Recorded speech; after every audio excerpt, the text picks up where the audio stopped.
Made it this far, 100 episodes in 18 months, and we finally come in with the same outfit. Background. We are dressed for the occasion. A huge thank you to everyone who listens, who watches, who appreciates us, and who just loves rugby, loves the Springboks, loves the game. And we're going to ramp it up in the test season. From next week, we're back to 2 shows a week. A review, preview. It's all going to be Boks. It's going to be All Blacks. It's going to be Wallabies, the British and Irish Lions tour, France in New Zealand, England going to Argentina, Wales in Japan. God knows where Scotland's going, but it's somewhere down south. They play in the Maoris. They play in the Tonga, I think. And Ireland, I think they may be playing the United States. But it's going to be a glorious next 5 months. Full on rugger.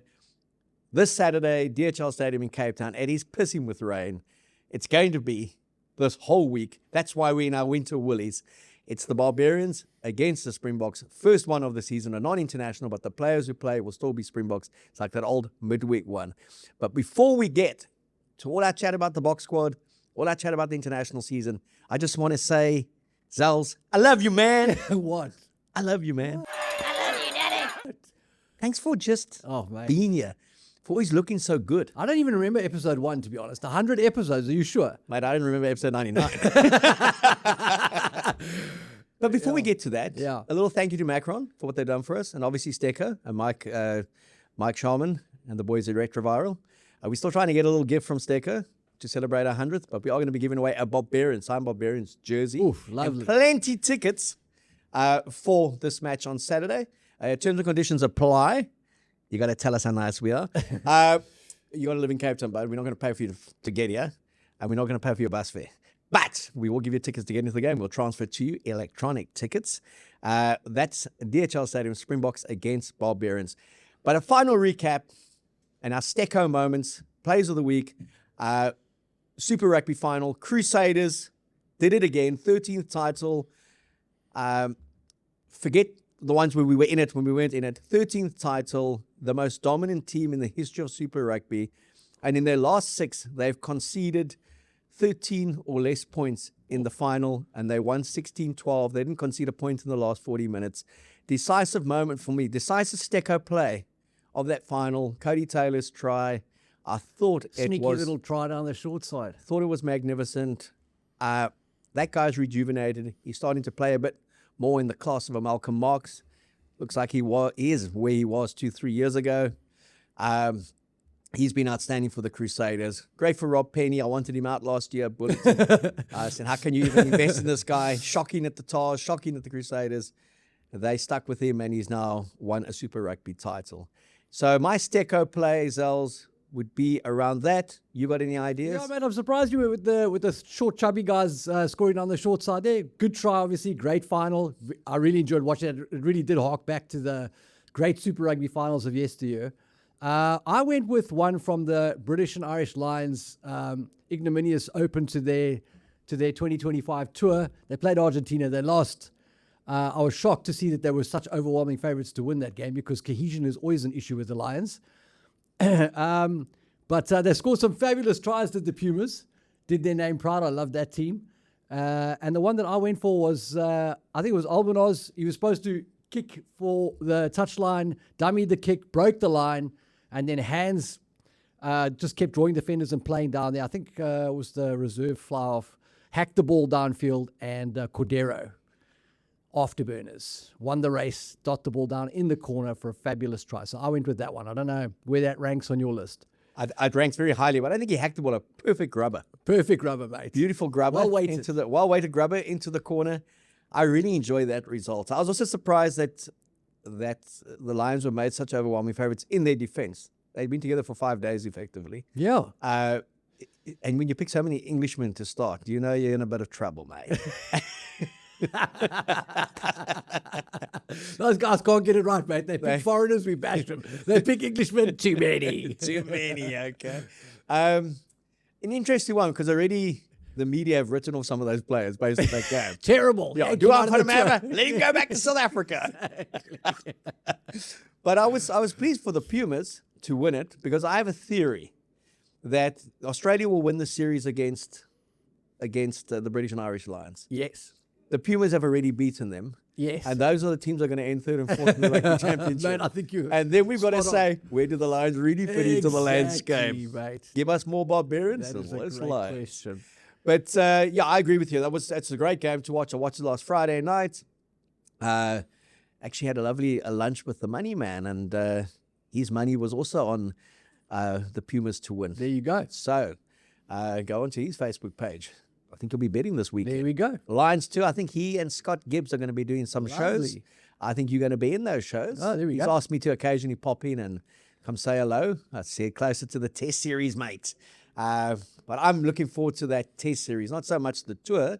I do think the provincial, the Super Rugby sides will struggle. Yeah. The Australia ones, especially if they have drip-fed in their fringe national players. But that 3-test series is going to be big. I think it's going to be a great spectacle, mate. I think we're in for some good rugby. I do think Australia wins it, but I think it's going to be worth watching.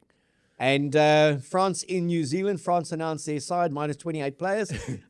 21 of them are playing in top 40 final. Bordeaux against Toulouse. Two best teams in France. 22 of those players, I think, were in the Six Nations squad. Only 5 of them can be picked because of player protocols and resting, or more like, why get on a plane to New Zealand for 3 weeks when you don't have to? They'll always be competitive down there, but to take a side down there missing 28 players, it really does take the luster off that series for me. Yeah, I know it does. You know, I suppose France has a chance that they unearth a gem. I mean, there's a Yaku Fantonda in that squad, so who knows? Former grey boy, eh? Yeah. So, I mean, you just never know. It kind of puts a lot of the pressure onto New Zealand to really perform well because they can't just win that series. They're playing against a B/C grade French team. The expectation is going to be high there that they pound those guys. So probably a little bit of pressure. Maybe that's what they need in a way. But there'll certainly be none of the sort of pre-game chats about, no, France are the favourites here. They did well in the Six Nations, none of that sort of crap. So, well, France have beaten the All Blacks the last 3 times. Yeah. And they've beaten them convincingly, go. except for the last one was a 1-pointer in Paris. But yeah, it's again, it could give some of those Kiwis a psychological lift, beating France. So you may look in 2-3 years' time and France regrets actually not keeping that hold over New Zealand, going down there and finishing them off. Although the one thing about the French, crazy when they do tour, last season they took a team minus 30 players to Argentina and won the first test, lost the second, and then a couple of seasons back they took a similar side to Australia, somehow imploded in their first test, lost it, won the second, and then kind of were in a great position to win the third test, and Australia won it in the last 2 minutes, and they had 25 players sitting at home. So, I mean, you tell a French team they don't have a chance of winning and they're the rank underdogs, that brings the best out of those guys. and if you go back historically, one thing Galtier's has got right is, and where they've improved in the consistency, is in selection. Because back in the day, every O could play top 40 and play for France because they would just make 12, 14 changes every day. But so that's something to look forward to. Obviously, Eddie Jones is preparing well. Victor Matfield's over there. Japan, they play Wales well. 17 test matches without a win. Let's see if they can break it in a very hot and humid Japan. Sold out. Sold out, yeah. So that'll be interesting. Did you say Gary Gold has also been kind of chatting to Eddie, Yeah. maybe involved? According to reports, mate, he's going to be the defense coach for Japan. So keen to see how that goes. Fantastic. And also nice, we're talking about movements backwards and forwards. We know Pollard's coming back, Kobus Reinach's back, and then Ron Ackerman. Gloucester has been there for the last 8 years. He's back with the Stormers. I think that's a great acquisition. Great signing, mate. Nice to see some of those players come back. But I also understand, I saw Ren Oberholzer the other day saying, we embrace in South Africa having our players play overseas. It makes it more cost effective. It makes it more efficient. The pony money doesn't go to those players who are based overseas. And Rassi's very comfortable picking what he feels are the best players, regardless of where they are based. When we didn't pick them, we were 7th in the world in 2017. And we were getting pumped by Wales, losing to Italy. And we now started picking our players. No matter where they are, good enough is good enough. And Also, mate, we've got 4 professional, supercharged, high-level first-class teams in the URC. And if you only pick players from that, you're limiting your pool to 23 times 4. Whereas in top 14, those guys are picking a team from 14 teams. England are picking a team from what used to be, 10. What are we down to? 9 in the Premiership now. So the talent pool gets greatly reduced if you don't pick players from overseas in South Africa. If we had 8 teams competing in a global competition. Maybe you can have a conversation about it, but with only 4, I mean, it really is tight. Yeah, I'll say just think this. It's still, New Zealand, England, the likes. Maybe one day they'll catch up. The ridiculous notion that local is better in this current climate, economically, in the way the game's evolved, where clubs have become so dominant, and now when you start having this club World Cup as such, World Championship, starting 2028, you're going to see clubs becoming a lot more like in soccer, where imagine if Brazil only picked local players, or if Argentina only picked local players. If you're playing in the Premier League, sorry, mate, you're not going to be picked. It's spot on. It's just crazy. So we've got it right. Fortunately, Rassie has got it right. There's been a great integration of international players into the mix that are based overseas. We've seen a lot come back. And like he said, we haven't seen 22-year-old, 23-year-olds rush over and get picked straight away. Great point. He's watched and monitored their form, but what he's done very cleverly is when he's wanted a guy, he's picked him just before he becomes eligible for the other country on that 3 or 5 year ruling. You mean Brian Venter? Brian Venter, without a doubt. Yeah. If you think of when he brought Jasper Wiese in, Kobus Wiese came back. He watches him strategically. And Wasn't Sasha on the sort of England radar at some point? Sasha was on the England radar for 1 week, and he was on that tour, SA tour. If you want to get picked for the Boks, mate, get somebody from overseas to say they're going to pick you. Well, Cam Hanekom with the Welsh grandmother or heritage, ancestry. So yeah, I mean, Rassie's he's got his eyes everywhere, and he's got his ambassadors everywhere, and I think they've got the mix just perfectly. I think a lot of our senior players playing in Japan, we've spoken about this often, Zels, has been brilliant for the conditioning of those players, but also for the less stressful environment. They come back and they really do play some of their best rugby for the Boks. If you're thinking Damien Dialandi, thinking Malcolm Marks, Franco Mostert, although his work rate doesn't change no matter where he is. Extends their careers, for sure. And I mean, Ches and Colby also could be also playing without that kind of pressure of this fanatical South African fan base at them every day. And I mean, URC, Champions Cup, Challenge Cup, it's a hard 20 matches to get through till the test season. So I think we are perfectly positioned. I was going through some of your SA Rugby magazines, started international season, brought out beautiful Boks. That cover is one of my favorite ones. Just after the World Cup, I think it's the December issue of 2023. And then to celebrate the 30th anniversary of us winning the 95 World Cup, you guys brought out a great edition that coincided with the magazine's 30 years. 30 years, 30 Boks. So a lot of 30s floating around at the moment, just not in temperature gauge. Yeah, that's what, 30 degrees Fahrenheit, mate. It's about 15 degrees in Cape Town. We're in our nice little Macron hoodies. They'll go on sale soon, mate. Be sure to buy. We've got some cool merchandise coming, I must tell you. Macron's done some amazing things. Rassie Peterson, your team, donkey, thanks. Let's talk Bokke. Let's talk. Do you not want to talk about the All Black squad first, mate? All right, mate. Let's save the best for last. Let's go with it. Okay. You tell me. No, You've got big opinions on it. I don't have a big opinion. I'm just going to throw it your way. You were quite happy and excited about that All Black squad. I think it is some great players in there. What are your thoughts around Razor's first squad of 2025? I don't know, mate. Oh, yeah. I don't know, mate. It's getting a bit fidgety, mate. It's about the process. Yo. Hey? It's about the process, mate. Mate, they've got some interesting questions to answer there, It's about the process, mate. All Blacks. What I find interesting is, and we spoke about this, and I go back to Graham Henry, when he was made the British and Irish Lions coach. And now you've coached the team in the Six Nations every week. You play in Ireland and you say, come on, Zels, you're better than Keo. You can do it. And then you go and coach the Lions, and then you pick the other guy. Now, Razor's been in the job for a year. Now, his loyalty to all those Crusaders in that first year, Ethan Blackadder been one of them. He lived and died by Ethan Blackadder, mate. He's an All Black. The heartbeat, mate, is there. The jersey, everything.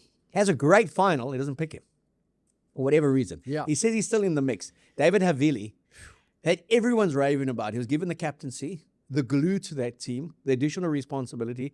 James O'Connor said he's one of the brightest players he's played with. Just the calm he brings. That Crusaders set up. For them to have gone from where they were last season, not making the playoffs, to this season, the way they played. He played nearly every game. He was very good in the final. I thought he would be a shoo-in in an extended squad of 33, that he wasn't there. And remember, this is also a guy that was outstanding at Ellis Park in Fozzie's last test in South Africa when they beat us, 4 tries to 2, and he scored one of them. That selection surprised me, him not being there. Yeah. They put a few utility players, a few winners there, centers. So much for Geordie not making his in as vice captain. Yeah. That was nice to see. I think they picked a good mix. It's how they're going to play and the combinations that they're going to play. I would like to see Billy Proctor get a few more games this season. I saw an interview that Razor did say that he was conservative last season and learned a lot on the job. It's very different to coaching club rugby. Similar things that happened to Robbie Deans. So long at a club, so long in a club structure. You go into test rugby. It's a different animal. You speak to those coaches who have done both. And some guys are geared to test rugby coaching and some are geared to club coaching. It's very few, and Rusty, I think, is one of the exceptions that could do it at both. Jake was. Yeah. But let's go back. I mean, you any surprises for you, mate? Yeah, so I like the squad. It's great. New Zealand's always going to put out 23 players. They're going to be 23 good players. I just don't feel like I looked at that squad and thought, okay, I can see how they're going to try and answer some of the questions of last season and some of the issues that they had. They still don't have locks. They are starting to put their stocks in a youngster who was born in Holland. His surname's Holland, 2.04 meter tall lock, who's going to be in the mix. And perhaps he's a long-term solution there. I mean, like you said, they finally got a Dutchman in the second row. A proper Dutchman, Proper Dutchman. Got to New Zealand at 16, found the promised land. Yeah. It was Dutchman who discovered New Zealand. There we go, mate. There we go. So I like the squad. For me, the find of the Super Rugby season was that Timothy Tava Nawai guy. And that Say that monster, again. I don't know, mate. I that probably again. said it wrong. I'm going to butcher it again. Say that again. Timothy Tava Nawai. Can you say that backwards? No, mate. I can't even say it forwards. Timothy Smith. Exactly. So, I mean, he's a unit. I think he led Super Rugby in turnovers, forced turnovers, steals. He gets in over the ball. He is like, he's got the BMI of a garbage truck. Like, he's a unit. But they chose 5 centers, including Anton Leonard-Brown.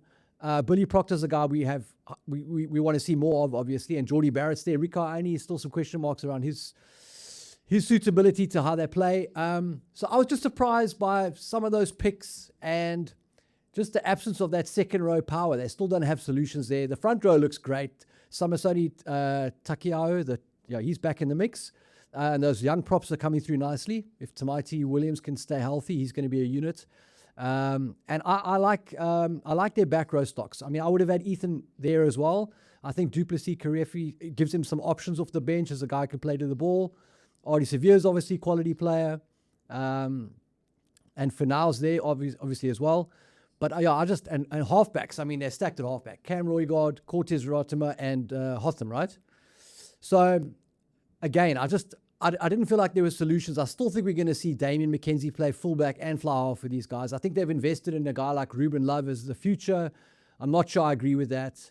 David Avili is a guy who could plug in right now and could be a plaster over a bunch of cracks. So, it's going to be interesting to see. This season's going to be telling for everybody, like it is always, but specifically for New Zealand because, I just feel like there's a slow drip on that issue about their tight 5, and I don't really think they have answers there yet. And look, any All Black pack that's got a proper Dutchman and a Duplessis in it, they put us on red alert, okay?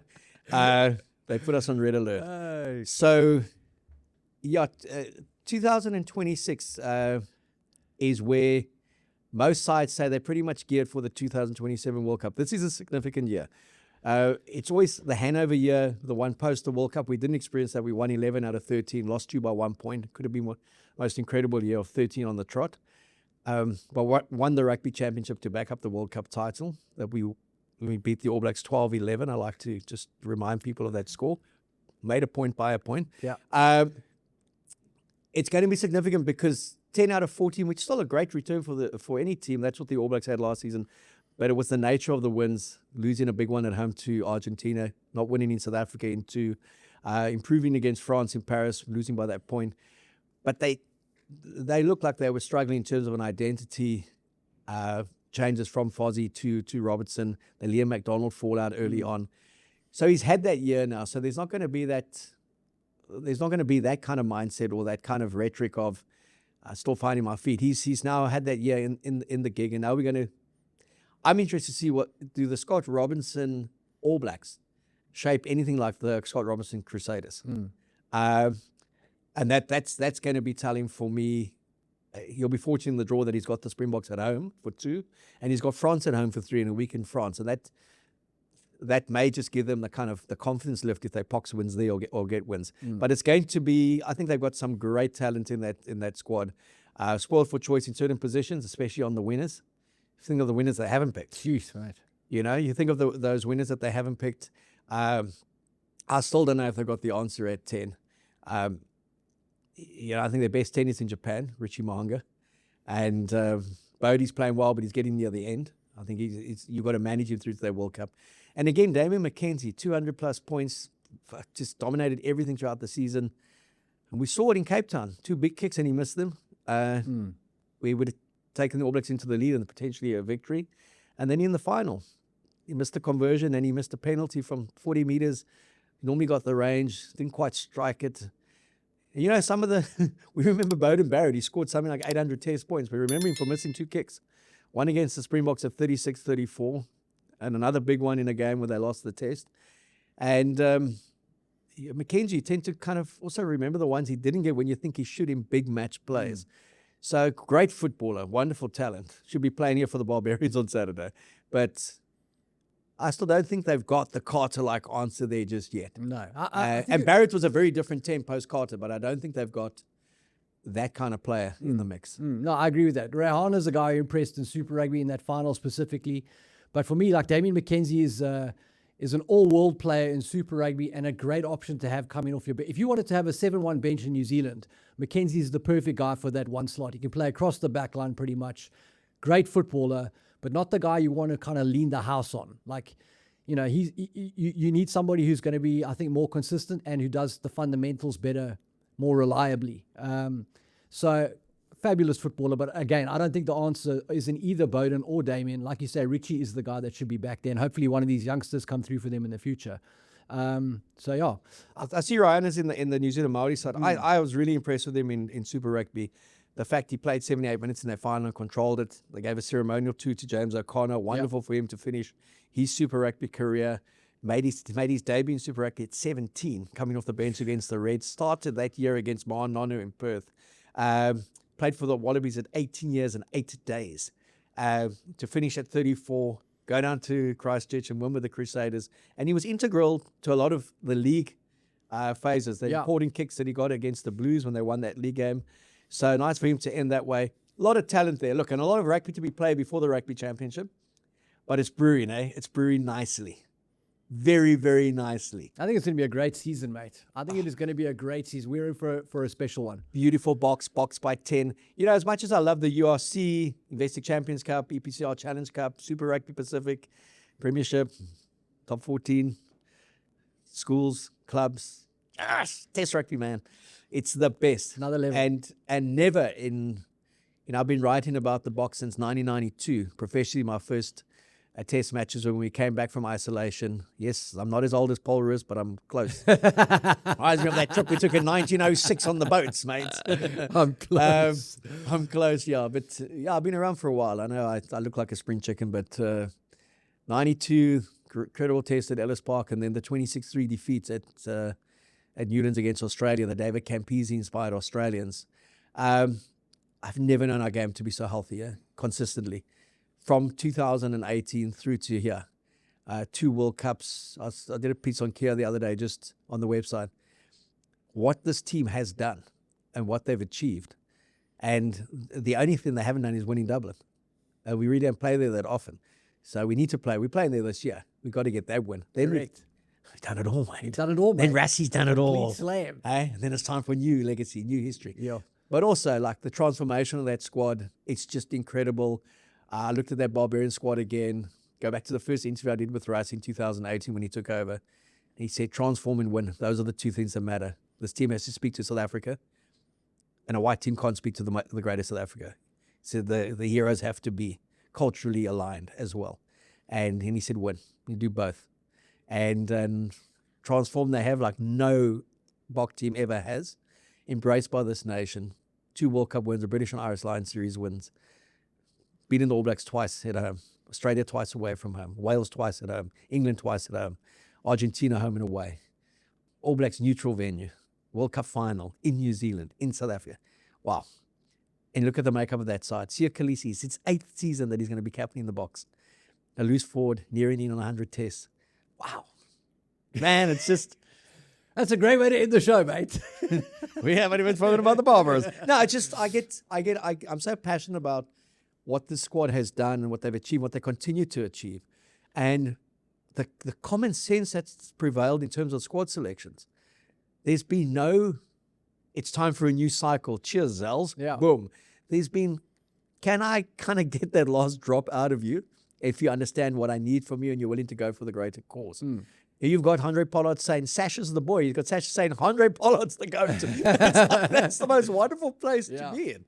To hear these guys come into a press conference or chat and say, it's about helping the other guy. It's about getting the W at the end, getting the growth and going to the World Cup as champions, representing their talent as champions and giving themselves the best shot at a victory. And the biggest fundamental shift for me mentally has been a team cohesion, where in the past the Springboks have been like, not giving you my jersey, mate, provincially or from kind of my seniority.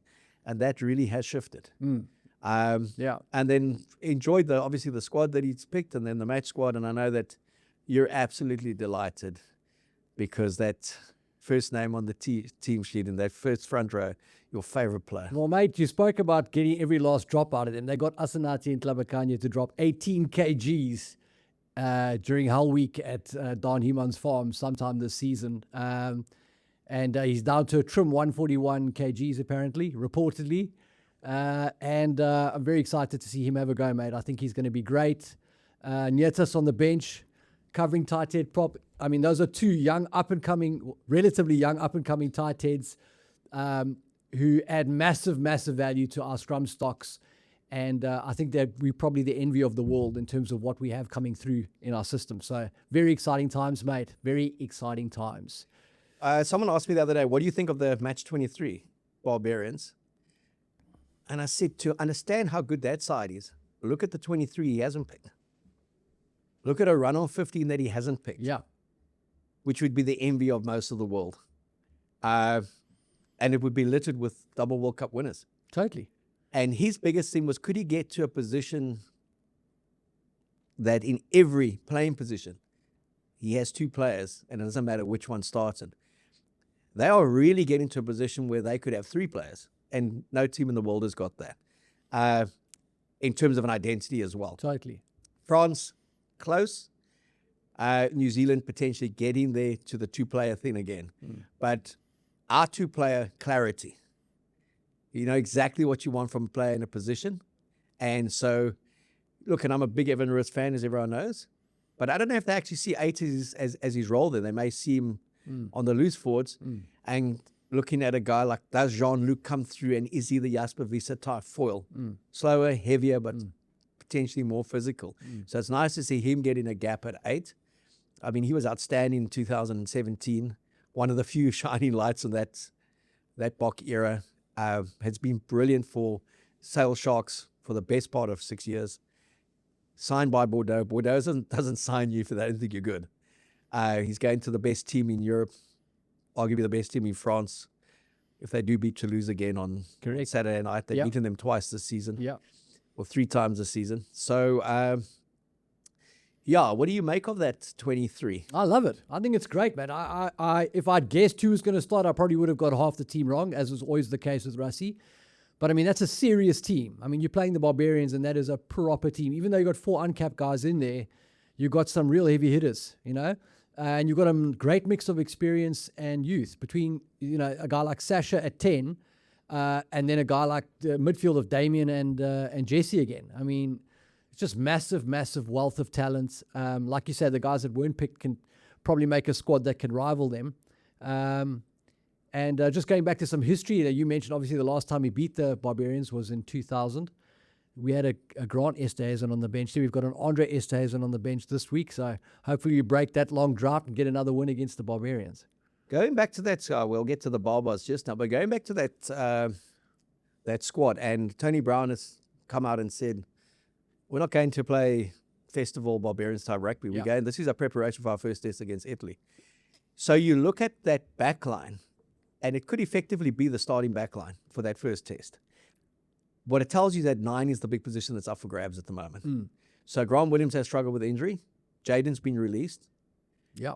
He had an indifferent URC campaign. Faf, we'll find out if he's still got a contribution to make. He's been out the mix for a good season. We know what Reiner can do, but he is 34. Yeah. And this could be Krappies. This could be Morne van der Berg's. This could be catapults himself into that kind of. He's been outstanding for a very limited Lions team. And to play with that caliber of player behind that kind of pack, I mean, this guy must think that Christmas has arrived on Saturday. Mate, he's never played rugby like this before. Is this how it feels? So this is rugby. No, mate, I think he's going to have a great time. I think he's probably the best all-round fit for how the Boks play. Like, I mean, as much as we're experimenting with expansive play and blah, blah, blah, the bedrock of the Boks is physicality and defense.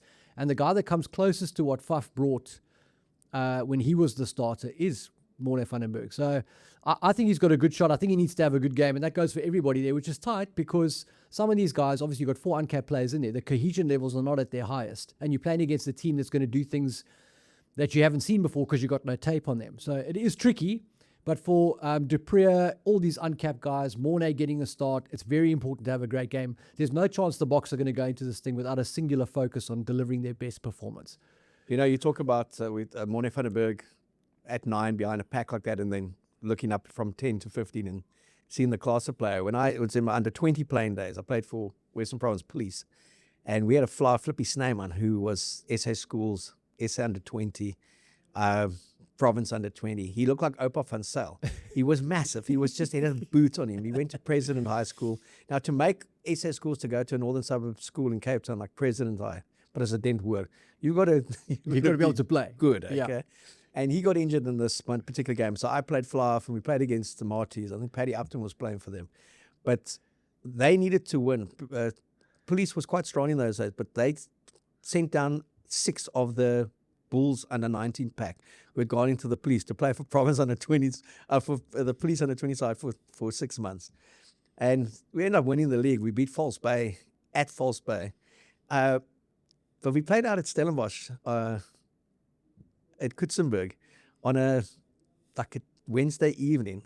As the sun's just about to set, and it was just bliss, because you were just on the front foot, and all you had to do was put the ball in the corner, line out, drive, and score. Yeah. And I remember at one stage just running past these Marties back, saying, "Is this how it feels to play 10?" What a game! Because all my school career I hadn't, I was in a very limited rugby team, and rugby wasn't the big thing at school. But so I think Morne van den Berg, I know exactly how he's feeling. And is this how it feels? Because that guy has been so good for a Lion side that has shown flashes, but fairly much struggled in the Challenge Cup and the URC. When you look at the side he's picked, obviously Cheslin and Kurt Lee, we know what they've done with Fussy. Yep. Yolandi and Jesse Krill, and then Sasha. It's he showed his hand early to say it's about the winning as well. Totally. And what I love about the combinations is he hasn't put 11 newish players in or said, here's a Barbarians mix and match 15. Yeah. He's shown that they're building towards something. And like we said, the ultimate 23 will be what goes out in the 6th of September against the All Blacks Eden Park in terms of who's fit. But to see Lotte Jager back with a John Klein, very different to an Eben Ergier Snyman combination. Yeah. Now, if you think that team doesn't have Ergier, it doesn't have Eben, it doesn't have Peter Steff de Toy in the front row. It doesn't have those players at the moment. Sure. And we're talking about, wow, look at this pack. There's no Cam Honeycomb, no Evan Roos. Frans van Happen still injured. Yeah. Winsor Cox not in there. And you just, Bongi's not there. And you think, now there's a pack. You basically picked another pack. Yeah. And you go, wow, which team in world rugby at the moment could start picking 2 packs and some like that? No, totally, mate. Totally. I mean, just the riches we've got at our disposal is crazy. We're on the brink of, like you said, we've almost got 3 players in every position. We've almost got 3 squads to pick from. So the Boks are in a very, very healthy space. I keep on saying this, but I'm very excited to see how these uncapped players go, especially a guy like Marnus van der Merwe coming off the bench to play hooker. It's a bit of a left field selection for guys that haven't been paying too much attention to what's going on in the URC. And I think he's going to have a blinder. Vincent Chituka has literally been waiting for his passport to get into this game. He's going to have a blinder. These guys, it's going to be like a World Cup final for some of those guys because they've been waiting their whole life for this opportunity.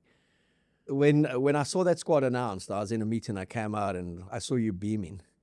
And I just knew. I knew it was in that front row and I knew it was in that squad. I mean, those are the 2 guys you've been touting for the best part of 3 seasons, okay? Yeah.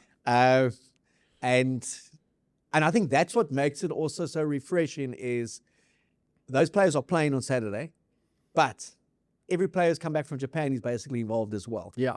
And it's immediately not out of sight, out of mind. This is a reminder of these are still first cabs off the rank. They are still the best players. Correct. And also saying to someone like an Ethan Hooker, you're going to have to earn the right to get a jersey here. You've been acknowledged. Great season. Great last 18 months. You're in the mix. You know, there I thought maybe an Ethan Hooker on the bench, not Andre the Giant, because he knows what Andre the Giant can do. Yep. But it may be that these elements of these games that they're working on. He's only 21. Apparently he is 21, and I'd like Cameron. And yeah, I love the mix of player that he's put together for this test match, and that they've been so open about we're approaching this as a test match, not as a festival contact session. Yeah. And with the weather in Cape Town, it's bucketing down with rain. It's on average 15 degrees. It's really test match style conditions. There's 13 Kiwis in that match 23 for the Barbarians. Wow. A Kiwi coach, Robbie Deans, and a Kiwi legend, the most capped ever All Black, Sam Whitelock. So they'll be used to kind of wet weather, staying in Camps Bay, great views of the ocean. I don't think they're going to enjoy too much of the ocean. Yeah. But also a credit to the Barbars for the kind of team they've put together with absolute restrictions on them at the moment. So many players unavailable. So many clubs won't release their players because of medical issues, the potential of a guy getting injured. We know a guy like Richie Mahanga was probably going to play and broke his hand in the final, in the Japanese final, and he was player of the match. So it would have been great to have seen him there. But if you look at that squad individually, which players excite you the most? Oh, mate, they've got some great players there. So I did the maths on this. They've got an average cap of 28 caps per player, and that's including 2, 4, 5, 6 players who have got no test caps at all. They've never played test rugby. So these are experienced guys. Average age of the squad is 29 years old. Ken Healy's 37, which brings the average up. I think the youngsters are guys like Josh Jacob from the Chiefs. I'm not even going to try to say this guy's name. Neepkins from the Highlanders, the fullback, little whippet. So they've got an interesting blend of those guys. I think you're not going to catch these guys by surprise with any rugby IP per se. They've pretty much seen it and done it. Where you might catch them is on their legs. You know, these guys are getting on in years. They've probably had a bit of a boozy week, trapped inside the hotel in this weather. And but I think there's going to be a few like shots off the ball. It's going to be a classic rugby game, I hope. And with this weather, it might be slow enough to keep these guys in it. So I think the first 20 minutes is going to be a great contest, mate. But I read a comment. Simon Borcho did a nice piece on SARugbymag magazine. I think he was out there interviewing them. Yeah. Healy said he didn't know he'd been picked. He just got off the bus and went straight to the buffet. He needed to eat. He said he was that hungry. But weren't you surprised by the makeup of the squad? Because like you and I expected them to pick quite a few South African players just because we didn't think people would be... Usually they play these matches at the end of the year when it's the end of the season and guys kind of have an opportunity to, you know, get themselves together for a game. Now they're about to go on these mid-year, what they call summer tours. Just crazy. We thought that have a team that's probably, 50% South African? Yeah, I thought there'd be quite a few Saffers in the mix. And at one stage, I thought there may be some of Rassi's fringe players that he would release to that, which then shows me again, this is a game Rassi and them are approaching as if it's a test match. You know, they're giving nothing away to the Barbarians. 100%. Great to see Ruben van Heerden playing for the Barbars with Dave Ribbons. Yep. South African lock pairing, and then the Blues lock. Josh Beer, yeah. Josh Beer, who Yeah. scored that great try to beat the Chiefs. Also a bit unlucky to miss out on an extended All Black squad. So it will be a great opportunity for him to go back to say to Razor, if he does well on Saturday. Spot on. I mixed it with the best packs in the world. Spot on. The Springboks Yeah. in Cape Town. Yeah. So Dean's been obviously wonderful Crusaders coach, former All Black fullback, great servant of him and his brother, of Canterbury Rugby, Wallaby coach, been with the Wild Knights for the best part of a decade, knows Damien Dialandi very well, loves him as a player, he's in his mix. He's leaned heavily on Kiwis culturally. And if you see when Nick Mallett coached the Barbarians to a victory against the Springboks, Yeah. he had a hell of a lot of Kiwis and Aussies in his team for that match. Guys that he'd known had beaten the Boks. At that game at Twickenham, they won 26-20. Shout out to Nick as well. He then coached the Barbarians and beat the All Blacks. And he picked a hell of a lot of Springboks, including Brian Abana, who scored 3 tries that day. Farida Priya was there. Victor Matt was there. And his thing was to get it right with the Barbarians. You have one training session. You have 5 days of really being on the piss. Is culturally to get it right. So the guys understand each other, the way they play. And I think Nick's the only guy who's managed to knock over the All Blacks and the Springboks. Brilliant. Leading the Barbars. Brilliant. Rassie had that fantastic win against the Pumas. 13 Springboks in his match 23. We were down 20. I say we. I called the Barbars we there. We were down 28-7 and came back and won 38-35. Elton Yankees drop goal in the last minute. So, and Jacques and Swayze with Rassie there. So they understand that. They actually understand what is needed, Robbie Deans especially, to be competitive. And like he said, they're going to be competitive. Your point, one, do they have the legs? I don't think so. Coming into that last 20, when you look at that 23. But also it's different when you are playing for your national jersey and you're playing for an invite jersey. Where do you put your body on the line? And that tends to happen in a game where we saw that with that 26-20 win. The Barbers started well that day, and then they just hung on. They thought, this is a famous victory. And the same with Mallett's Barbars when Abana scored the 3 tries. Yeah. And that was a good All Black side. Richie McCaw led that side. There's a couple of fringe players they brought in, but it wasn't the B team. The team that wanted to, they'd been unbeaten. They want to end the tour on a high. They lost 25-18. So I'm a huge fan of the Barbarians concept if it's right. And when I looked at that squad, I think they got some really potent backs. I don't know about the pack in terms of durability, but individually, I think it's put together under extreme circumstances, a kind of team that you would pay to go watch. And one of my critiques early in the week was, we didn't know who was playing. He had 45,000 tickets had been sold. Kudos to the power of Rassie, Sia, and the Springboks. Yeah. I pleaded to the Barbarian social media guys, give us your 23, come Mate, on. And they did, mate. They did, eh? Hey, what else can you make happen on Twitter, Well, mate? I don't know. I also said get rid of Jake, and apparently he is going. So what else do you want in rugby? You got Evan Roos back in the box squad. Evan Roos is back in the box squad. May not play, but he's back. Time for us to win 3 World Cups in a row, Exactly, mate. mate. So, So what I like about that team is just the makeup of, you said the forwards and you're worried about their legs and stuff, but I love the fact that they're grizzled veterans. You're not talking about young guys with the point to prove who think they're bulletproof but actually haven't found out that they're not. These are oaks who've been through the mill. And I'm specifically talking about guys like Peter Omani, Sam Kane. Hoskins Satutu is going to want to prove a huge point to the All Black selectors. Shannon Frizzell's in the mix. And you mentioned the 2 South African locks, David Ribbons being the other one. I think these guys I think it's going to be a great game for that first 20, 30 minutes, mate. I think it's going to be hammer and tongs. look, can you imagine of being on the bus in that first drinking session with the Barbars this week, and the captain, the Irish great, Munster great, Peter O'Mahony, has to call up Sam Kane and give him his jersey. What's he going to say to him? You're a great Barbarian, mate. What is he going to say, mate? And I think that's great. I mean, those guys, obviously a lot of on-field rivalry, a lot of insults hurled from Peter towards Sammy Kane.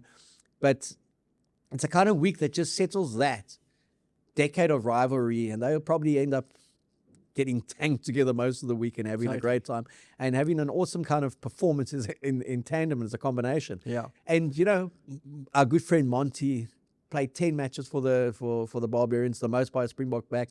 Adrian Garvey, 11, the most by a Springbok It's his forward. birthday today, mate. Garves. Yeah. Yeah, and then Bob Skinstad played 9, Skulpritz played 8. And the fact that Monty was born in Namibia, the other two were born in Zimbabwe, so it's an African theme. There you go. With the Barbars. But he also spoke about, for decades, playing against guys, not knowing them, and then the next moment, when it's not known, not having a beer with them, spending a week with them and thinking, why didn't I do that? And I read Sam Whitelock's comments about Scott Seo. and he said, we've been bashing each other for 30 games over 10 years. Yeah. Why didn't we do this 30 games ago? And I think if the one thing that the All Blacks and Springboks tend to get right is off the field, they do kind of interact and engage a little bit. More of that in the game. And that's why I'm such a huge fan of the Barbars concept, even in this Fantastic. professional age. Just what it brings together. It's where do you slot them into the schedule and this type of game. So, yeah, I was at one stage I was thinking, are they going to have 7 players here? Yeah. You know, are they going to have 7? I thought they were delaying the squad because they didn't know who was coming, mate. And then to see the kind of player that they put together. Fantastic. I mean, to see Leicester there. Fantastic. Fainganuku, the massive centre, And he's, hold him in high regard. I do hold him in high regard. And he's been playing for too long. He's been playing very well. He is going back to New Zealand. He wants to challenge for the 2027 World Cup. I think he could be the answer to their midfield. Not woes, but their midfield kind of Issues. final piece of the puzzle. He's there. I love Mark Talea as a win. Yeah. Another guy not playing for the All Blacks this year because he's signed to go to Japan. Has a South African mother, Samoan father.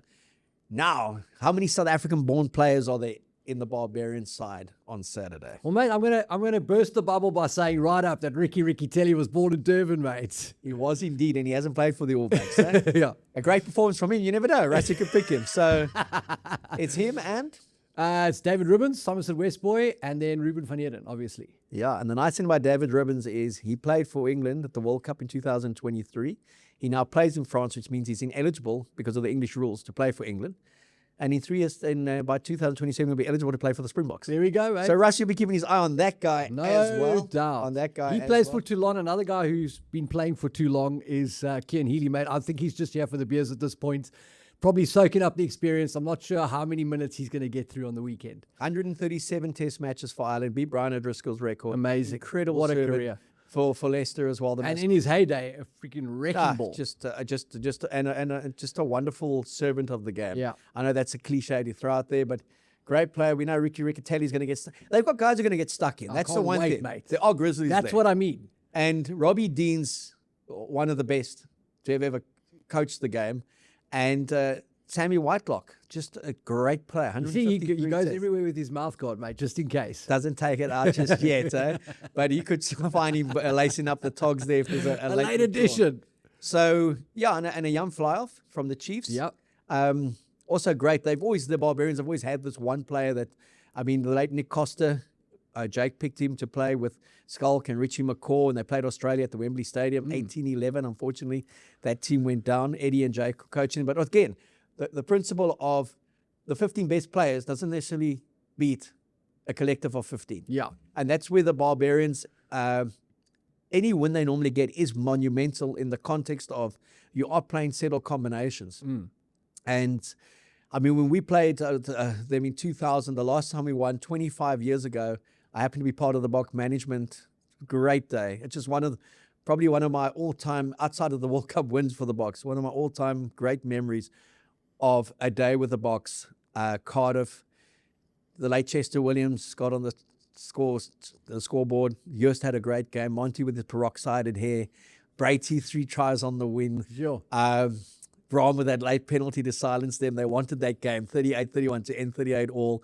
We were 31-12 down against, we've spoken ad nauseum about that backline of theirs. Cullen, All war. Latham, O'Driscoll, Peugeot, Danny Carlos Herbert. Spencer, Yeah. Danny Herbert, Yeah. Matt Burke. I mean, jeez. Yeah. And then what was coming off the bench as well. We were 31-12 down against those guys after 30 minutes just because they were just so good. Yeah. But then we played with the forwards and we ended up winning 41-31. An incredible night afterwards. Beautiful function to the walkabout. I mean, they had Malcolm McKinney coming off the bench. One of the great Irish locks. One of the great UCT third stringers. Marquis thought he was in the UC third string. Flicky's mate. Just a wonderful occasion. It's been 25 years. It's since crazy, we beat man. them. How? That was the last time that we beat them. And, you know, go and win this game in honor of Chesy, in honor of Spot Joost, on. and honor those legends. Two of the greats of South African rugby. I get goosebumps just thinking about it. Yeah. And what they did. And I just got there and just smash them, man. But that, I mean, it's just, this is a special game for me always when we do play them. We've won 3, drawn 1 out of 8. It's incredible that we don't have a winning percentage against them, but we don't play them that often. Correct. They've the only two teams in the Barbarians' history that don't have a winning percentage against. New Zealand, they won 2 out of 11, and Australia, I think it's 3 out of 14. Wow. But for the rest, they actually are, and in England. But for the rest, they dominate. And we need to even that one up now. 4-4 and 1, and we'll take them on at Twickenham and go ahead in the next 2 years. But it's going to be a great occasion. There's 45,000 tickets sold. We have got lots of tickets to give away on the WhatsApp channel. Thanks to Yusuf Jackson at the SA Rugby. Yep. They've done a great job of promoting this game.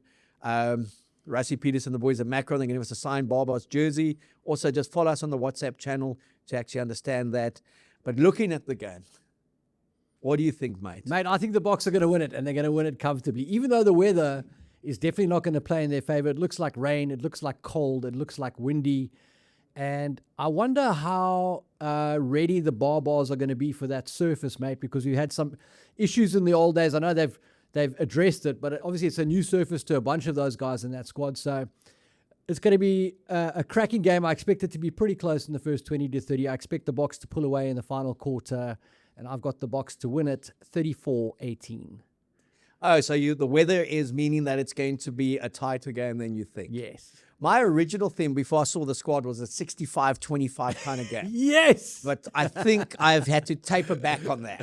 64-24. It's definitely going to be Boks by 10 plus. Yes. Not just by Boks by 10. Yeah. I've got them to win 43-20, but because of the rain. I think it would have been more. Yeah. It would have been more if it had been great conditions. Agreed. But 43-20, but a great hit out for them before they play Italy. It is the month of June. It's a very special month. It was my birthday on the 6th. Hey. Yeah, no. Zels, it was your birthday on the 18th. Yep. A very special day today, the 25th. It's Gil's late dad's birthday, Melvin Caroline. So a big shout out to the Caroline girls. There we go. Melanie, Melissa, and Gil, and to the mom, Desiree. The old man's always in the girls' thoughts and the extended boys in the family. So it's a special day at our house in remembering him. June's a special month. And what's going to make it even more special is when the Barbars finally get a win against no one. They finally lose to the Springboks for the first time in 25 years. Be there.